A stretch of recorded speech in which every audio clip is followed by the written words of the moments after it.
तो हम पढ़ा रहे हैं आपको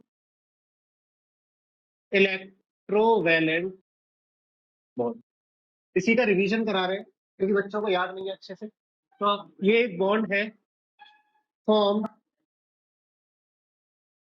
ड्यू टू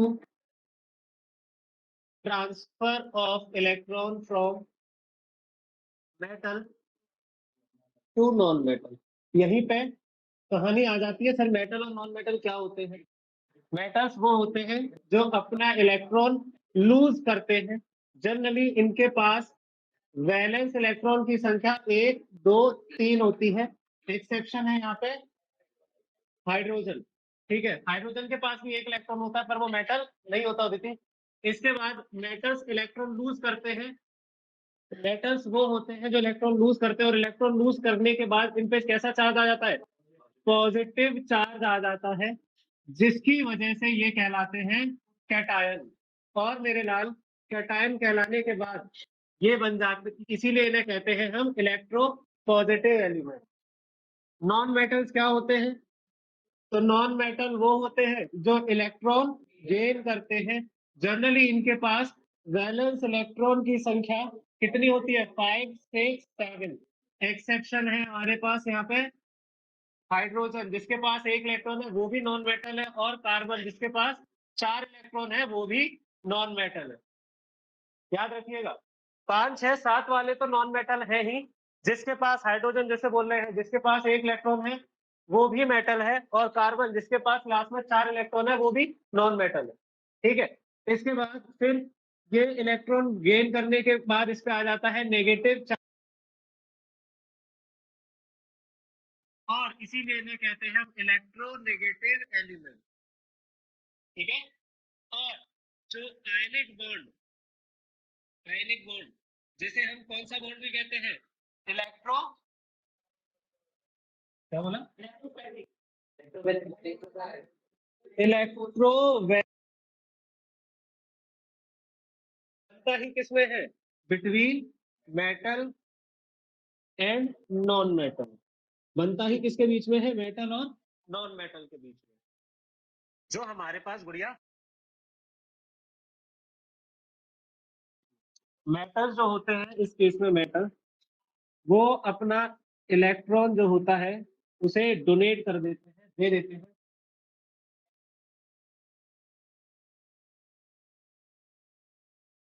इसे देते हैं नॉन मेटल। ठीक है, तो ये जो इलेक्ट्रॉन मेटल के पास था वो उसे दे देते हैं, इसीलिए इस मेटल के ऊपर आ जाता है पॉजिटिव चार्ज, और नॉन मेटल के ऊपर आ जाता है नेगेटिव चार्ज। और ये पॉजिटिव नेगेटिव एक दूसरे को क्या करते हैं, अट्रैक्ट, इसी चीज को बोलते हैं, ये जो अट्रैक्शन है, फोर्स ऑफ अट्रैक्शन, इसी को बोलते हैं इलेक्ट्रोमैग्नेटिक बॉन्ड या आयनिक बॉन्ड। ठीक है, टॉपिक क्या था इसके बाद, कंडीशंस बताते हैं। आगे कंडीशंस में बेटा आयनिक बॉन्ड कब बनेगा, अब हम हमारे पास है मेटल, मेटल क्या करता है, इलेक्ट्रॉन देता है, और इलेक्ट्रॉन लूज करने में कौन सी एनर्जी होती थी, आयनाइजेशन। अब अच्छा बॉन्ड तब बनेगा जब मेटल आसानी से अपना इलेक्ट्रॉन दे दे, और जब आसानी से इलेक्ट्रॉन दे देगा तो आयनाइजेशन एनर्जी कैसी होगी, कम या ज्यादा, कम। जितनी आसानी से, भाई आयनाइजेशन एनर्जी क्या होती थी, it is the amount of energy required to remove outer most electron. तो इस इलेक्ट्रॉन को हटाने के लिए जो एनर्जी चाहिए होती है, क्योंकि इलेक्ट्रॉन आसानी से निकल गया तो एनर्जी भी हमें कम चाहिए होगी। इसीलिए बोलेंगे कंडीशन में कि आयनाइजेशन पोटेंशियल की जो वैल्यू है, आयनाइजेशन एंथैल्पी की वैल्यू क्या होनी चाहिए, कम। क्या बात समझ में है सबको। फिर दूसरी कंडीशन है वो है हमारे पास इलेक्ट्रॉन एफिनिटी। अब दूसरा पार्ट हमारे पास इस बॉन्ड में कौन है, नॉन मेटल। नॉन मेटल वो है जो इलेक्ट्रॉन गेन करेगा, क्या करेगा, और मेरे बच्चों नॉन मेटल इलेक्ट्रॉन गेन करेगा तो क्या रिलीज करेगा, एनर्जी। अब अच्छा नॉन मेटल वो है जो जितनी आसानी से इलेक्ट्रॉन गेन कर ले, और जितनी आसानी से इलेक्ट्रॉन गेन करेगा उतनी ज्यादा एनर्जी रिलीज करेगा। तो मतलब इलेक्ट्रॉन एफिनिटी क्या होनी चाहिए, ज्यादा। तीसरी कंडीशन क्या है, वो है इलेक्ट्रो नेगेटिविटी। ये याद रहेगा, EAENI क्या है। मैं अभी पूरा बोर्ड भर के इसका फोटो खींच के ग्रुप में भेज दूंगा, तो एक शॉर्ट नोट्स की तरह बन जाएगा तुम्हारे पास, लिख लेना जैसे लिखना। ठीक है, समरी हो जाएगी, पढ़ना किताब से ही है, ये समरी है बस, लास्ट में काम आती है रिवीजन में। इलेक्ट्रोनेगेटिविटी, अब इलेक्ट्रोनेगेटिविटी के डिफरेंस की बात करेंगे, किसकी बात करेंगे, डिफरेंस की। ठीक है, अब भाई मेटल की इलेक्ट्रोनेगेटिविटी कम होती है, नॉन मेटल की इलेक्ट्रोनेगेटिविटी ज्यादा होती है। जितना अच्छा मेटल उतनी इलेक्ट्रोनेगेटिविटी कम, जितना अच्छा नॉन मेटल उतनी इलेक्ट्रोनेगेटिविटी ज्यादा, तो डिफरेंस भी क्या हो जाएगा, ज्यादा। तो मतलब इलेक्ट्रोनेगेटिविटी का डिफरेंस भी क्या होना चाहिए, ज्यादा। ये तीन कंडीशन थी, देख लो कोई और तो नहीं है, कोई और कंडीशन तो नहीं है, तीन ही है ना। तो सबसे अच्छा आयनिक कंपाउंड कौन सा हो जाएगा, सीजियम क्लोराइड। तो यहाँ पे नोट लिख लो कि CSF caesium chloride is most ionic compound, most ionic compound, ये याद रहेगा। क्योंकि सबसे अच्छा मेटल होता है सीजियम और सबसे अच्छा नॉन मेटल होता है क्लोरीन। ठीक है, चलो बढ़ते हैं आगे, टॉपिक बताइए। ये क्वेश्चन कई बार पूछा गया है, why ionic compounds are so stable. देखिए ना किताब में एक हेडिंग दे रखी है, why ionic compounds are so stable. तो मेरे बच्चों आयनिक कंपाउंड जो होते हैं वो बनते हैं किसके बीच में, कैटायन और एनायन। किसके बीच में, कैटायन और एनायन। और ये पॉजिटिव नेगेटिव चार्ज ऑलरेडी एक दूसरे को क्या करेंगे, अट्रैक्ट। क्योंकि ये पॉजिटिव नेगेटिव चार्ज एक दूसरे को अट्रैक्ट करते हैं, होल्ड करके रखते हैं, इसीलिए आयनिक कंपाउंड भी क्या होते हैं, स्टेबल होते हैं, आसानी से टूटते नहीं है। क्यों, क्योंकि opposite charges always attract each other. Please read करिए उस टॉपिक को। तो ये जो इलेक्ट्रोस्टैटिक फोर्स लगता है ना किसके बीच में, कैटायन और एनायन के बीच में, यही इसी वजह से क्या होता है, आयनिक कंपाउंड स्टेबल होते हैं। तो हमने ये क्वेश्चन भी देख लिया, क्या, why ionic compounds are stable. वैसे ये अलग बात नहीं है, क्लास 9 में तुमने यही डेफिनेशन पहले भी पढ़ी है, यही टॉपिक तब भी था क्लास 9 की किताब में। आगे बढ़ते हैं, इसके बाद टॉपिक क्या है, structure of some electrovalent compounds. तो ये भी सिखा देते हैं।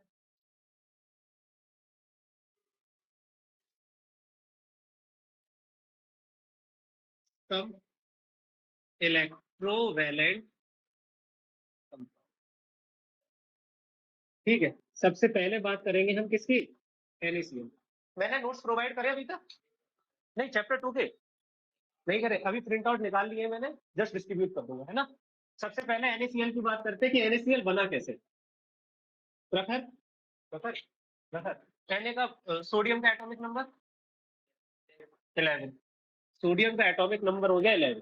तो इलेक्ट्रॉनिक कंफिग्रेशन 2,8,1। लास्ट शेल में कितने इलेक्ट्रॉन है, Cl। क्लोरीन का एटॉमिक नंबर 17, 17। तो ये हो गया 2,8,7। अब जरा समझिएगा, सोडियम के लास्ट शेल में एक इलेक्ट्रॉन है, सोडियम के लास्ट शेल में एक इलेक्ट्रॉन है। अब इसके पास दो चॉइस है, या तो एक इलेक्ट्रॉन दे दे या 7 इलेक्ट्रॉन गेन कर ले। क्या आसान है इसके लिए, एक इलेक्ट्रॉन देना, इसलिए इसकी वैलेंसी क्या हो गई 1। क्लोरीन के पास 7 इलेक्ट्रॉन है, इसका दो चॉइसेस है, या तो 7 दे दे किसी को तो बिल्कुल गायब हो जाएगा, या फिर एक ले ले, ज्यादा आसान क्या है, एक इलेक्ट्रॉन ले लो। तो सोडियम इलेक्ट्रॉन देगा, सोडियम इलेक्ट्रॉन देगा मतलब लूज करेगा, क्लोरीन क्या करेगा, इलेक्ट्रॉन गेन करेगा। अब एक मेटल है एक नॉन मेटल है, तो कौन सा बॉन्ड बनना है, आयनिक बॉन्ड बनना है। कौन सा बॉन्ड बनना है, आयनिक बॉन्ड। तो अब क्या होगा, जरा इसे ऐसे दिखाते हैं, इसका लुईस डॉट स्ट्रक्चर बनाएंगे। सिर्फ कौन सा बनाएंगे, ऑर्बिटल हमारे सिलेबस में नहीं है, ठीक है। तो सोडियम का लुईस डॉट स्ट्रक्चर कुछ खास नहीं होता, लास्ट टाइम में जितने इलेक्ट्रॉन है ना डॉट की फॉर्म में या क्रॉस की फॉर्म में शो कर देते, ठीक है। क्लोरीन को, क्योंकि मैंने सोडियम को डॉट की फॉर्म में शो किया है, तो क्लोरीन को मैं क्रॉस की फॉर्म में शो कर देता हूँ। ऐसा कोई नेसेसरी पार्ट नहीं है, बट इससे हमें पता पड़ जाता है कि कौन सा इलेक्ट्रॉन किसका है। तो Cl पे कितने इलेक्ट्रॉन दिख रहे हैं आपको, 7। सबको दिख रहा है ना वहां से। अब मेरे बच्चों ये इलेक्ट्रॉन ऐसे मैडम कह रही है, ऐसे है? ऐसे करेंगी, तो भाई ऐसे बना दियो तुम इनके लिए, बोल दियो खुश हो जा। ऐसे झूला वाला, क्योंकि इलेक्ट्रॉन सीधा नहीं जाएगा, थोड़ी सी टहल लिया उसने तो टेढ़ा टेढ़ा घूमेगा हुआ है। चल भाई, इधर देखे, तो मेरे लाल सोडियम पे आ गया कैसा चार्ज, पॉजिटिव। वैसे पूछ तो पता है गर्वित, भाई समझ में आ रहा है तेरे को, बता यार। Yes sir, yes sir. ठीक है, तो सोडियम पे आता है पॉजिटिव, आवाज और नहीं आ ये रही सर। फोर्स ऑफ अट्रैक्शन, ये पॉजिटिव नेगेटिव एक दूसरे को अट्रैक्ट करेंगे, बन गया NaCl। इसे ऐसे भी शो कर सकते हैं, ज्यादा बेटर है। इस बॉक्स के अंदर इलेक्ट्रॉन भी बता दो, 1 2 3 4 5 6 7 और एक ये डॉट वाला किसका है, सोडियम। स्ट्रक्चर तैयार हो गया है, MgCl2 ड्रॉ करके देखते हैं प्लीज। आप भी देखिएगा कि आपने सही तरीके से ड्रॉ किया है कि नहीं किया। मैग्नीशियम जिसका एटॉमिक नंबर क्या होता है आर्यन, क्या, 12। 2,8,2 इसका इलेक्ट्रॉनिक कंफिग्रेशन है, लास्ट शेल में 2 इलेक्ट्रॉन है, और ये दोनों इलेक्ट्रॉन डोनेट करने की कोशिश करेगा, क्योंकि 6 इलेक्ट्रॉन गेन नहीं कर सकता, ठीक है। क्लोरीन जिसके पास लास्ट शेल में 7 इलेक्ट्रॉन है, ये क्या करेगा, 1 इलेक्ट्रॉन गेन करेगा। अब देखो कितनों को कंपाउंड के फॉर्म में लिखना आते हैं, जिन्हें नहीं लिखना आते प्लीज अलग से क्लास ले लो मेरे से, मैं प्रैक्टिस करवा दूंगा। जैसे हमें पता होना चाहिए बेटा, मैग्नीशियम की वैलेंसी 2 होती है, क्लोरीन की वैलेंसी 1 होती है, इसका क्रिस क्रॉस मेथड से मल्टीप्लाई करेंगे तो बनेगा फॉर्मूला MgCl2। इसी से तुम्हें पता पड़ जाएगा कि एक कंपाउंड में Mg कितने चाहिए होंगे, 1, और क्लोरीन कितने चाहिए होंगे, 2, तभी कंपाउंड बनेगा। कंपाउंड बनाने के लिए मैग्नीशियम कितना चाहिए होगा, 1, और क्लोरीन कितने चाहिए होंगे, 2, क्योंकि Cl कितने हैं, 2, Mg कितने हैं, 1। दीदी समझ में आ रहा है, कंफ्यूजन है क्या? ठीक है। अब मेरे बच्चे इस कंपाउंड में MgCl2 में एक Mg आएगा, Mg इधर लिख दिया, 2 इलेक्ट्रॉन उसके ये विथड्रॉ कर दिए, और क्लोरीन कितने आएंगे, 2। एक क्लोरीन इधर दिखा रहा हूं मैं, 1 2 3 4 5 6 7। एक क्लोरीन इधर दिखा रहा हूँ, 1 2 3 4 5 6 7। ये इलेक्ट्रॉन इधर गया, ये इलेक्ट्रॉन इधर गया, ठीक है। जब एक इलेक्ट्रॉन इस वाले Cl को दे दिया, एक इलेक्ट्रॉन इस वाले Cl को दे दिया, तो ये बन गया Mg, और ब्रैकेट लगाया, स्क्वायर ब्रैकेट, 2 पॉजिटिव। यहाँ पे 2 Cl है तो मैं इसे ऐसे लिख सकता हूँ 2 Cl, ठीक है। और एक Cl पे कितना चार्ज आएगा, माइनस, तो 2 पे कितना हो जाएगा, 2 इंटू -1 -2। और क्लोरीन को 1 2 3 4 5 6 7, और एक क्रॉस से डॉट से दिखा दिया, हो गया बस NaCl2, ठीक है। यहाँ पे आ गया एक, ये फोर्स ऑफ अट्रैक्शन का कर दिया, बन गया NaCl2 का मीट ऑफ। अब होमवर्क में कैल्शियम ऑक्साइड आप खुद से करके देखिएगा एक बार।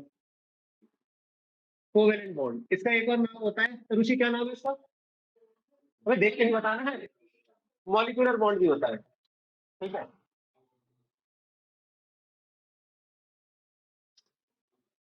अक्का नहीं, ऑल्सो नोन है अक्का। अबे तुम क्या स्लैंग यूज नहीं करते, ठीक है। सही खिलाड़ी कौन से ने कहा था अक्का, ये होगा तरु।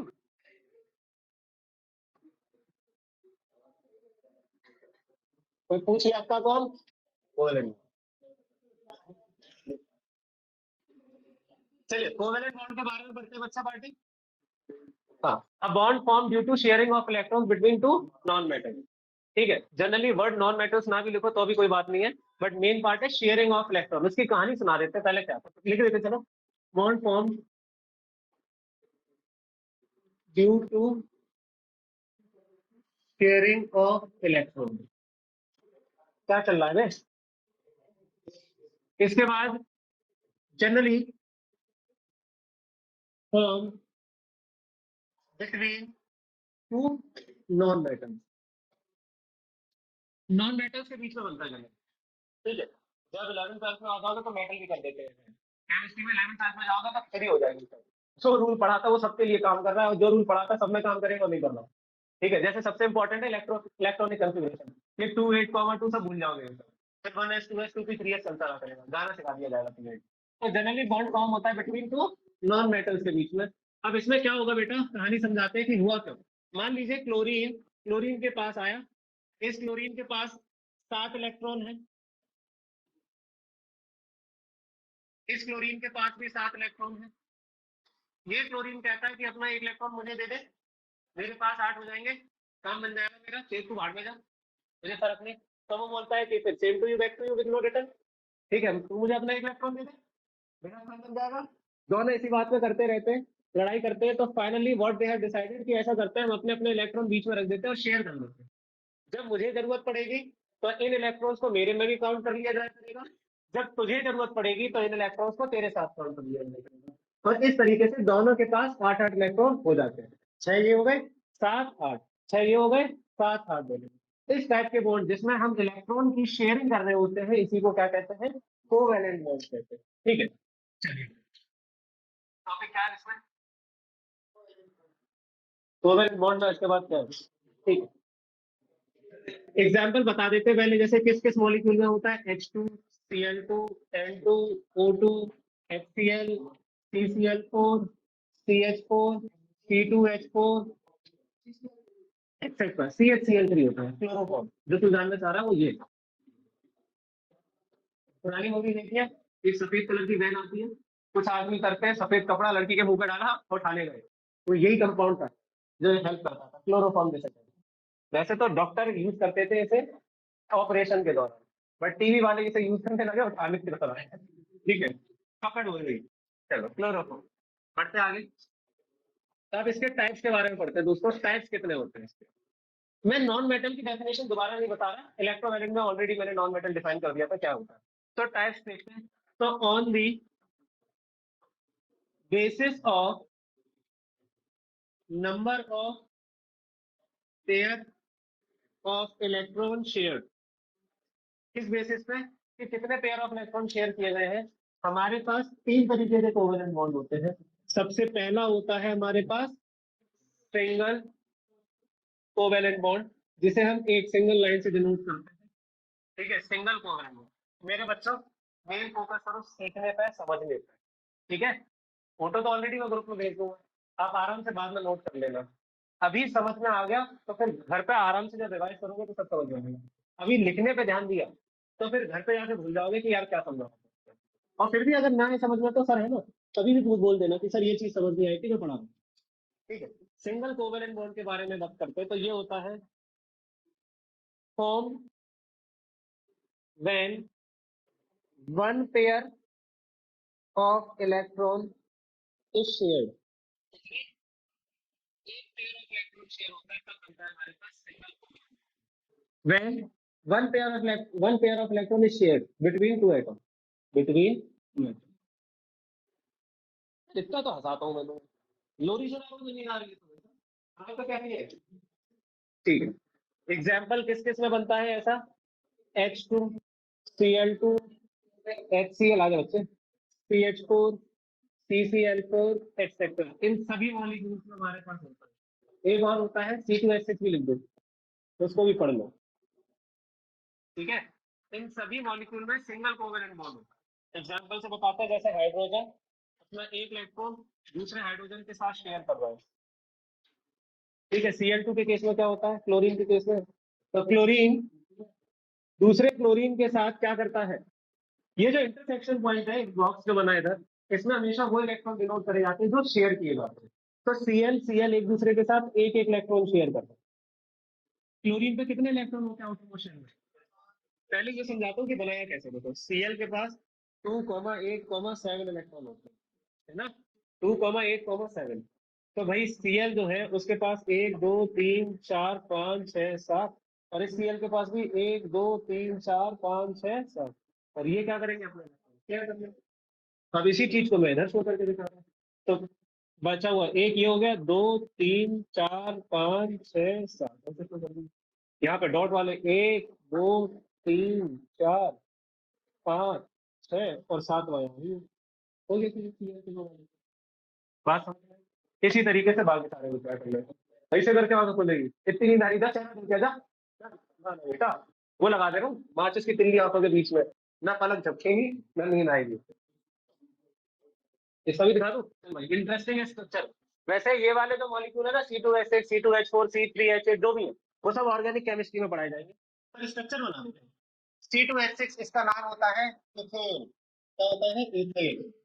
कार्बन, कार्बन के पास अल्टरमोस्ट शेल में कितने इलेक्ट्रॉन होते हैं, 4। कितने इलेक्ट्रॉन होते हैं, 4। 1, 2, 3। ठीक है, पहले मैं ड्रॉइंग कर देता हूँ फिर समझाऊँ।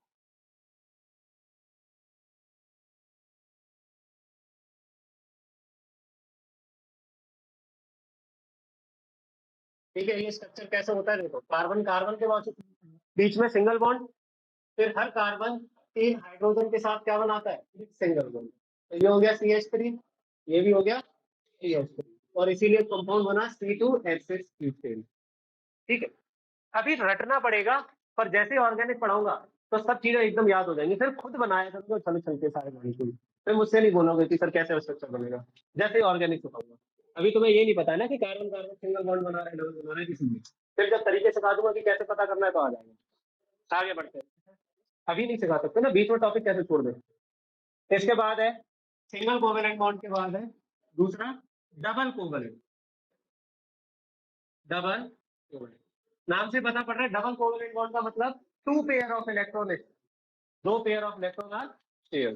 ठीक है भाई, दो पेयर ऑफ इलेक्ट्रॉन, तो इसके लिए दो लाइन ड्रॉ कर दी जाती है। ठीक है, तो इधर होगा two pair of electron are share. चलो इसे जल्दी से निपटाते हैं ना, सिंगल डबल ट्रिपल खत्म करते हैं, जिससे नया फिर टॉपिक स्टार्ट करें। C2H4। तो बेटा इसके एग्जांपल समझ लीजिए, किसमें होता है, O2 में होता है। किसमें होता है, O2।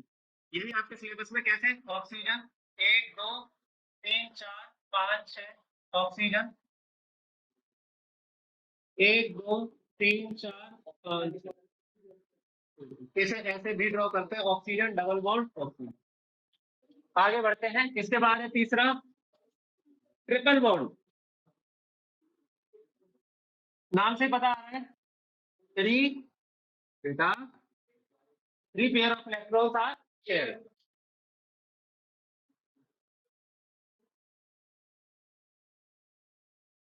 Three pair of electron are shared में मेरे बच्चों एग्जाम्पल आ जाएगा इसमें N2 मॉलिक्यूल। किसमें, N2 मॉलिक्यूल।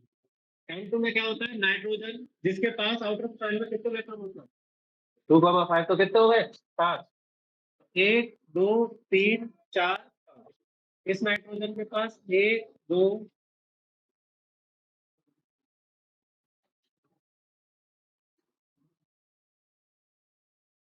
इसे ऐसे भी शो करते हैं N ट्रिपल बॉन्ड N। ठीक है, बट अब सॉरी भाई, ध्यान से सुनिएगा, रियल लाइफ में ऐसा भी होता है कि जरूरी नहीं है किसी भी कंपाउंड में सिर्फ ट्रिपल बॉन्ड होगा, या सिर्फ डबल बॉन्ड होगा, या सिर्फ सिंगल बॉन्ड होगा। हमारे पास मल्टीपल बॉन्ड एक साथ मिल सकते हैं। मतलब एक ही कंपाउंड में सिंगल भी हो सकता है, उसके साथ डबल भी लग सकता है, या ट्रिपल भी लग सकता है, या तीनों भी लग सकते हैं। हर तरीके के कंपाउंड मिलते हैं। उसका एग्जाम्पल एक करा दे रहा हूँ, फिर नया टॉपिक स्टार्ट करते हैं। ठीक है, ट्रिपल बॉन्ड के बाद नेक्स्ट है मल्टीपल बॉन्ड एक साथ, है ना, मल्टीपल बॉन्ड। जरा ये एक एग्जांपल देखते हैं, जैसे हमारे पास एग्जांपल है, इसका एग्जांपल बता रहे हैं, C2H4। इसका C2H4 इसे बोलते हैं इथील।